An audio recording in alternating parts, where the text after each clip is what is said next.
രവിയും ജ്യേഷ്ഠനും അനുജത്തിയുമാണ്. ജന്മനാ തന്നെ രവി കുസൃതിയും ചുറുചുറുക്കുള്ളവനുമായിരുന്നു. അവൻ എപ്പോഴും ശാന്തി ആശിച്ച് നട്ടു വളർത്തിയ ചെടികൾ പിഴുതെറിയും. അവന്റെ അമ്മ എത്രയോ ഉപദേശിച്ചിട്ടും അതൊന്നും തന്നെ അവൻ കാര്യമായിട്ടെടുത്തതേയില്ല.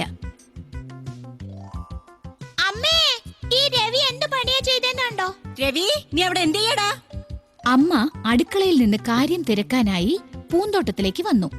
അമ്മേ, ഞാൻ ആശിച്ചു വളർത്തിയ ചെടികളെല്ലാം ഈ ചേട്ടൻ പിഴുതെറിഞ്ഞു. എന്തിനാണ് അവൾ നട്ടു വളർത്തിയ ചെടികള് നീ ഇങ്ങനെ പിഴുതെറിഞ്ഞത്? നിന്നെ കൊണ്ട് സഹിക്കാൻ വയ്യാതായിരിക്കുക. ഒരിക്കൽ പറഞ്ഞ നിനക്ക് മനസ്സിലാവുന്നില്ലെന്നുണ്ടോ? രവി പതിവ് പോലെ തന്റെ അയൽപക്കത്തെ പറമ്പിൽ കയറി. ചുറ്റുപാടും നോക്കിയിട്ട് അവിടെ നിന്നിരുന്ന വേപ്പിൻ മരത്തിൽ കയറി. അവിടെ കാറ്റിൽ ആടിക്കൊണ്ടിരുന്ന ഒരു ചെറിയ ചില്ല വലിച്ചൊടിച്ചു. അവനത് ശക്തമായി വലിച്ചൊടിച്ചപ്പോൾ സമനില തെറ്റി രവിയും അതോടൊപ്പം താഴെ വീണു. അപ്രതീക്ഷിതമായിട്ടാണ് മരത്തിൽ കയറി നിന്നിരുന്ന രവി ആ ചെറിയ ചില്ലയോടൊപ്പം തന്നെ മരത്തിൽ നിന്ന് നിലംപതിച്ചത്. താഴെ വീണ രവിക്ക് കുറച്ചു നേരത്തേക്ക് തല കറങ്ങുന്നതുപോലെ തോന്നി. പെട്ടെന്ന് മോനെ മോനെ ആരോ വിളിക്കുന്ന ശബ്ദം കേട്ട് രവി എഴുന്നേറ്റിരുന്ന് ആരാണ് തന്നെ വിളിക്കുന്നത് എന്ന് ചുറ്റുപാടും നോക്കി. പെട്ടെന്ന് അവിടെ എന്താ? ഞാനാണ് മോനെ, ഇങ്ങോട്ട് തിരിഞ്ഞു നോക്ക്. മെല്ലെ തിരിഞ്ഞു നോക്കിയ രവി കണ്ടത് താൻ ഒടിച്ചെടുത്ത മരത്തിന്റെ ചില്ലയാണ്. മരത്തിന്റെ ചിലയ്ക്ക് സംസാരശേഷിയുണ്ടോ? മോനെ, ഞാനാണ് നിന്നെ വിളിച്ചത്. സത്യം തന്നെ, മരത്തിന്റെ ചില്ലയാണ് സംസാരിക്കുന്നത്.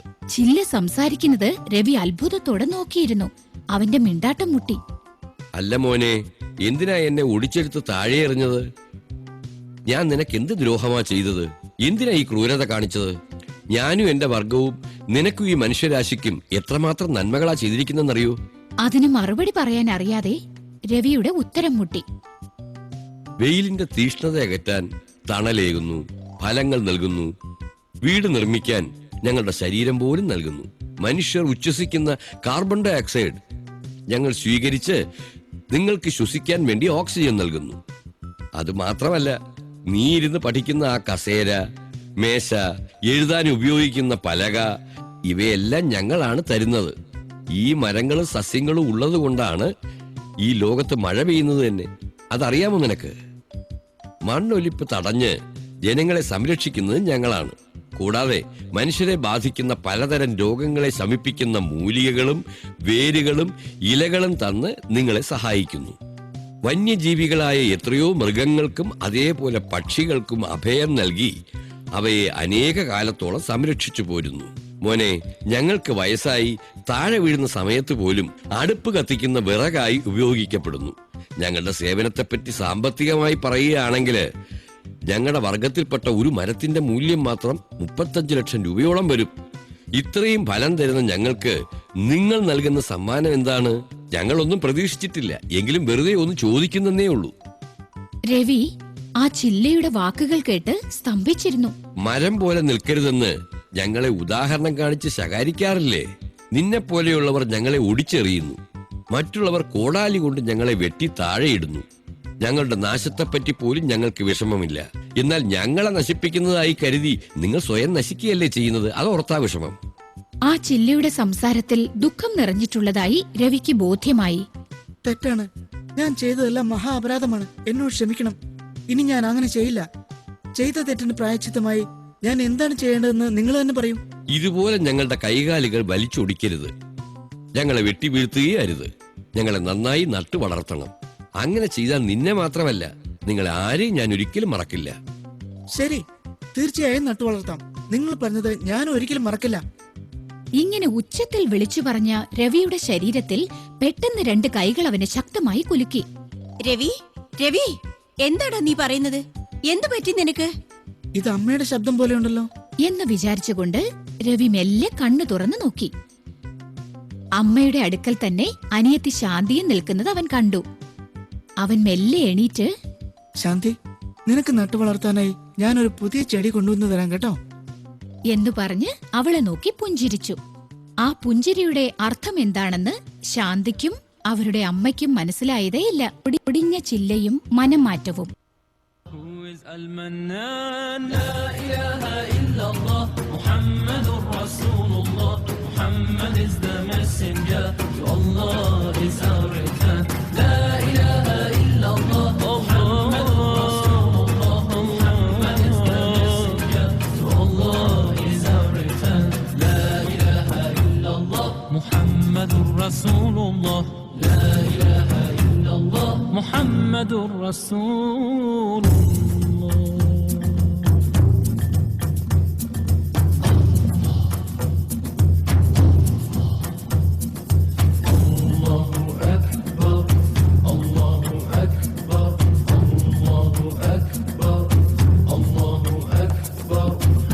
Praise is due to the one and only. He is the master of all creation.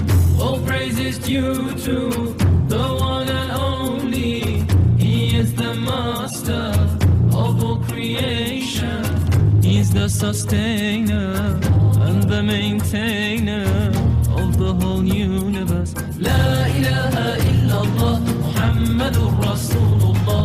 Muhammad is the messenger. To Allah is our return. La ilaha illallah. Muhammadur Rasulullah. Muhammad is the messenger. To Allah is our return. La ilaha illallah. Muhammadur Rasulullah. La ilaha illallah. Muhammadur Rasulullah.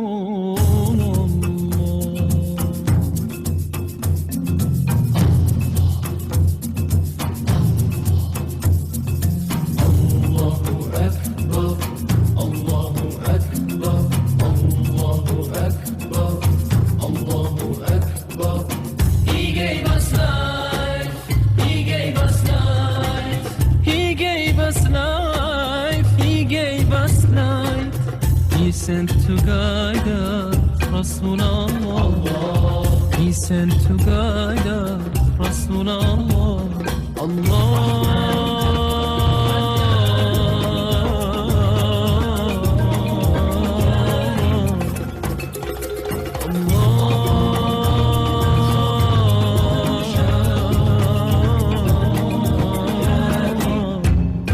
Who is the loved one? Who is al-Basir?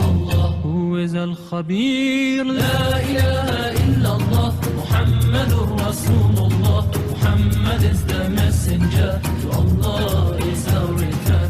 La ilaha illallah. Muhammadur Rasulullah. Muhammad is the messenger. To Allah is our return. La ilaha illallah. Muhammadur Rasulullah. La ilaha illallah. Muhammadur Rasulullah.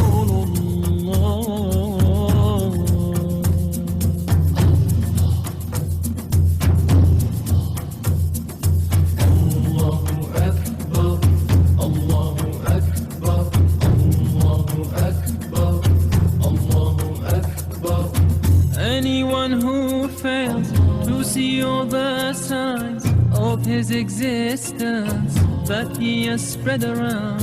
Anyone who fails to see all the signs of his existence that he has spread around will be completely blind, walking in the desert sand, having no peace of mind. Who is the loved one? Who is al-Majid? Who is al-Hamid? La ilaha illallah. Muhammadur Rasulullah. Muhammad is the messenger. To Allah is our return. La ilaha illallah. Muhammadur Rasulullah. Muhammad is the messenger. To Allah is our return. La ilaha illallah.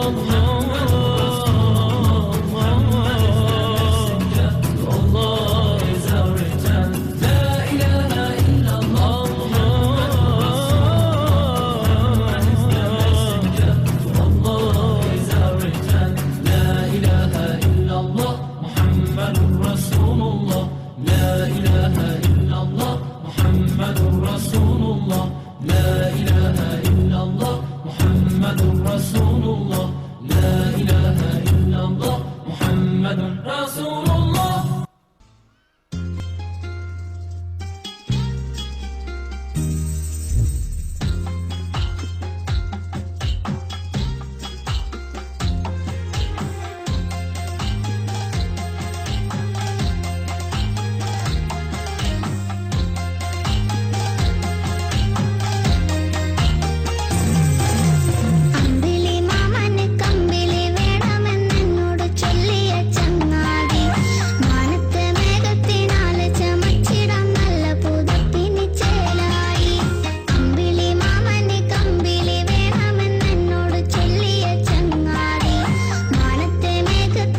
يكشف لي سر الأكوان في الفلك الدوار تدور يكتب لي سفر الإنسان سفرا بسطور من نور يكشف لي سر الأكوان في الفلك الدوار تدور قلم من أغلى الأقلام في جيبي در مكنون أحلى من كنز الأحلام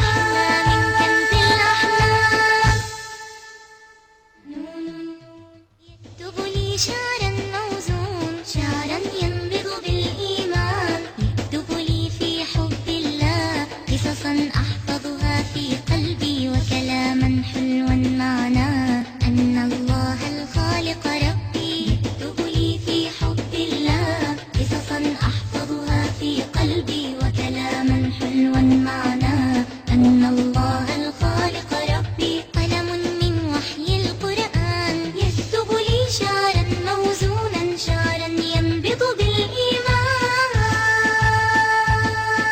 نون نون قلم من وحي القرآن نون نون يكتب لي شعرا موزون شعرا ينبض بالإيمان